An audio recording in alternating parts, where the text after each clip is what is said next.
When you look back on Disney movies, you constantly look back on the most memorable moments that still live into other forms of media today. Whether it be characters or quotes, their impact has truly not gone unnoticed where Disney has utilized it to its fullest potential. And of course, as I have discussed many times before, that major aspect would include their villains, the embodiment of all that is evil to our beloved heroes mostly. And as you may notice, I do really have an obsession with them becoming my most personal favorite aspects of the very movies, from the best villain and Frollo to my everlasting hatred of Hans being the worst. But looking back on all of that I've covered and praised from the greats like Scar and Hades as well, brings me back to the predecessors during Walt Disney's time, from the likes of evil queens and witches where one stands tall as Disney's prime villain of them all. Because while I think Frollo is the greatest Disney villain ever, there still remains to be one that actually stands at the top of Disney and the general public's eye being the focal point of any modern villainy. And that of course, my friend, is Maleficent from Sleeping Beauty, the most iconic Disney villain to date. Because words cannot express how much of an impact she had on villainy, like what she provided above all, and especially for her time that was an evolution from Snow White and the Evil Queen into something truly nasty. And so here in the modern times, she has really become an icon, being the main villain to foes like Mickey Mouse and Fantasmic and Disneyland, and of course the main star of her own live action films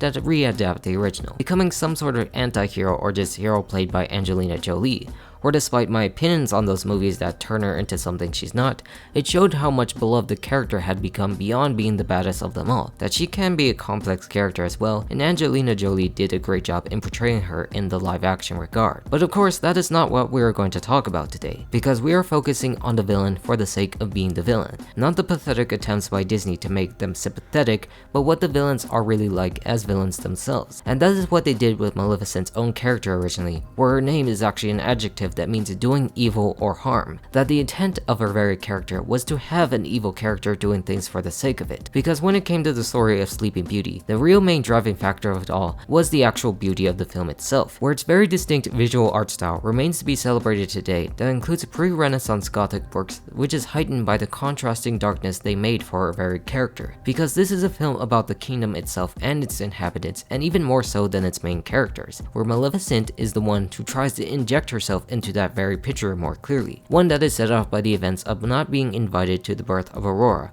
how we established that she was unwanted and just became petty at this very notion, not angry or offended by the gestures, and just acting very misleading in her personality to what she's feeling. This showed malicious intent to her character rather than just being angry as most villains do when rejected, putting a curse on Aurora for her 16th birthday and escaping soon after, taunting them. This demonstrates to us that she is purely wicked, reveling in the fears of those around her, especially her rivals whom they know can't really stop her but only mitigate her power's effects, similar to Snow White where it puts her in a coma until true love's kiss can actually save her. And above all, the only thing that she cares about herself is her pet raven Diablo, evident by her famous or infamous line that she calls her goons fools and imbeciles who literally failed to find Aurora within those 16 years, the year that she is supposed to prick her finger on the spinning wheel and sort of die. And I think that's what makes her character stand out a lot more than you might think, because she is a dark fairy herself with all of these powers and just does these things for the fun of it. And with what she has to offer ruling her own minions, you really don't think she needed to go regardless to her birth. It didn't hurt her by the fact she wasn't invited, and just went either out of pride or the enjoyment of being a monster that everyone believes she is. Another great attitude about this is the fact she is voiced by Eleanor Audley, who voiced Lady Tremaine in Cinderella, where Walt Disney himself personally suggested that she should be Maleficent herself, and in regards to that, she really did a great job at doing so, because you can see why she was chosen considering both of their attitudes against their very princesses, caring more about enriching themselves in one way, where the real difference here is that Maleficent with her powers revels in doing harm for the sake of being evil herself. And if anything is to suggest by this point in the very movie, then you would really truly see that the battle is actually between the three fairies themselves that raise Aurora and Maleficent herself, the colorful and bright women who represent all that is good in the world and is rewarded, contrasting with the tall, cold darkness that Maleficent displays herself. I like this because it shows another element of how powerful she really is as a character, where it takes the likes of Flora, Fauna, and Merryweather to actually try and stop it, one that we see is very hard because of how often we see them actually argue, whereas Maleficent is the complete opposite, being in control of herself, conjuring spells with ease to counteract with them as characters, where without them at all, she actually would have won in the end. Because when they reveal the truth to Aurora and try to give her space after she finds out she needs to marry someone else rather than the guy she fell in love with, who actually turns out to be the guy she needs to marry anyway, Maleficent actually takes this moment while she's alone to commit to her plan, showcasing how she's mostly a step ahead of the others after she finds out the plan and fulfills her own in that very process, where she and everyone else knows this when she gloats in front of the fairy's face, saying this: "Poor simple fools,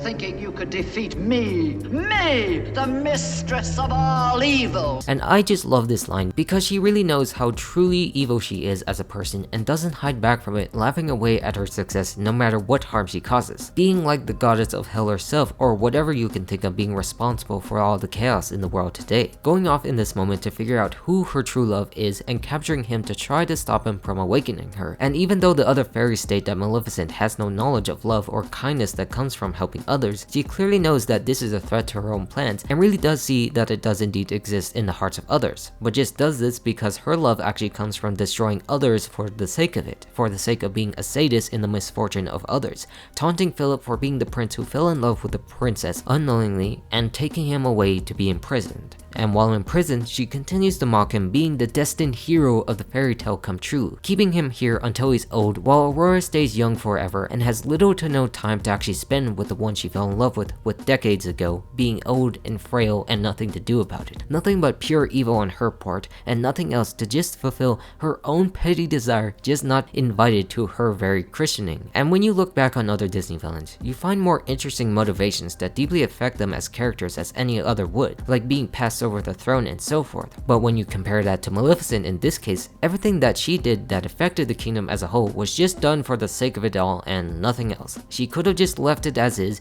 and nothing more, but actually took the steps to ensure that it worked and torture anyone she came across along the way. And it's why she's regarded as the peak of Disney villains today with how much we actually see her, and it's why we actually love her. And then again, we also must remember that this indeed is a fairy tale, and the fairy tale must have a happy ending, so the powers of the three fairies go ahead and try to rescue Philip and finally defeat her once and for all. This is also where we get to see the height of her own powers after seeing all of them escape, surrounding the castle with thorns before trying to face them herself in the most powerful moment in any Disney character has displayed to date, with one that she describes herself as all of the powers of hell, a word that only the most evil of any villain could actually ever utter, showcasing herself transformed into a dragon. This entire sequence is probably one of the most iconic in all of Disney or animated history to date, with how it's being portrayed with Philip facing down Maleficent surrounded by her green flames that really sets the tone ablaze in the most spectacular fashion. And the other great thing about this is how they actually use the World War II flamethrower for fire-breathing effects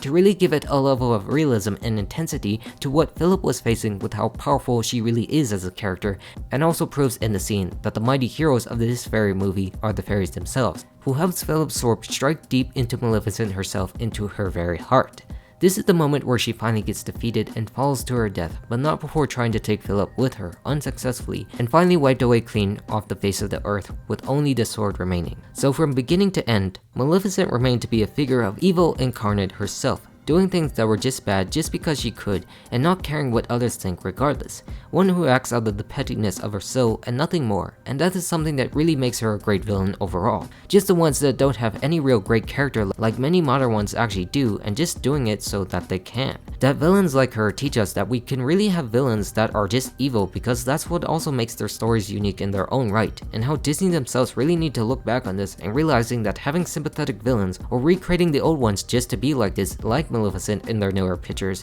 are not always the right thing to do. We don't really need to understand or sympathize with them because it's not what they want to do to fulfill their actual goals. How sometimes they just wanted to do it because that's what they personally love and nothing more. And it's why the newer live action films like Peter Pan most recently failed miserably, because they tried to add traits to the character like Hook that wasn't there from before and forgets why they were designed in the originals in the first place. Because despite my initial liking of different stories like Maleficent that took steps away from its animated counterpart, I just really think it doesn't fit her because the character is a representation of true evil in the world, and one not worthy of being saved, nor being an anti-hero either. Just a version of Satan himself in a fairy tale setting that we would always gladly go against because of what they represent to cause chaos and harm for the sake of it. That we need to bring back these pure evil stories because they can turn out to be the best that they can actually truly offer. Where if we are able to return to that in some form like she did herself, then I think Disney stories would actually be on the upturn once again. Where if they don't do this, then they would barely have any meaning to them at all. And with that said, I'm all done, so goodbye.